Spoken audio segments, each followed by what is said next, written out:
नमस्ते दोस्तों, मेरा नाम कुसुम है और मैं भोपाल से हूँ।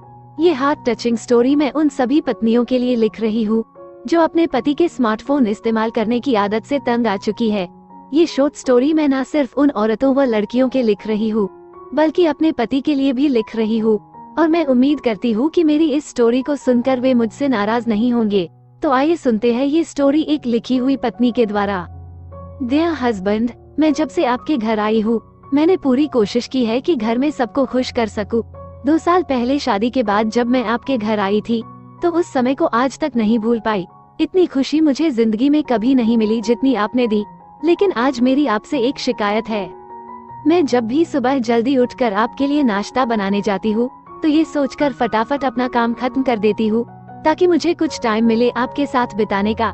लेकिन ये स्मार्टफोन तो जैसे मेरा दुश्मन ही बन गया है। आप रोज मुझे 5 मिनट में आता हूँ बोलकर बाथरूम जाते हो पर 40 मिनट के बाद बाहर आते हो। मैं हर बार ये सोचती हूँ कि आपके साथ आराम से बैठकर नाश्ता करूंगी, लेकिन जब आप बाहर आते हो तो हड़बड़ी में पूरा खाना खाए बिना ही ऑफिस चले जाते हो। मैं इतने प्यार से आपके लिए नाश्ता तैयार करती हूँ ताकि आप अच्छे से खाना खाए और कभी तो मेरे बनाए खाने की तारीफ करे, लेकिन हर बार आप 2 निवाले खाकर फट से निकल जाते हो। क्या आपको पता नहीं कि नाश्ते की अधूरी प्लेट उठाना मुझे कितना बुरा लगता है? इतनी मेहनत से मैं खाना बनाती हूँ पर सब व्यर्थ हो जाता है। यही सिलसिला मैं पिछले 2 महीने से देख रही हूँ। क्या मैं अब आपको अच्छी नहीं लगती? क्या मेरा बनाया खाना अब आपको स्वाद नहीं लगता? अब क्या हो गया है आपको? कभी कभी तो मुझे बहुत गुस्सा आता है, लेकिन अगर कुछ कहूँगी तो आपको भी बुरा लगेगा और माँ जी को भी। बस ये सोचकर मैं अपनी फीलिंग्स दबा लेती हूँ।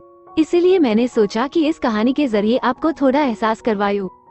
शादी के वक्त आपने जो वचन लिए थे वो मेरे लिए थे या फिर इस स्मार्टफोन के लिए? आपके समक्ष इतनी स्मार्ट बीवी है लेकिन फिर भी आपको स्मार्टफोन की पड़ी है। जिन हाथों में आप सारा दिन इस स्मार्टफोन को थामे रखते हो उन हाथों में मेरा हाथ होना चाहिए। और जिस स्मार्टफोन से आपकी नजरें एक पल के लिए भी नहीं हटती उन आँखों के सामने मेरा चेहरा होना चाहिए।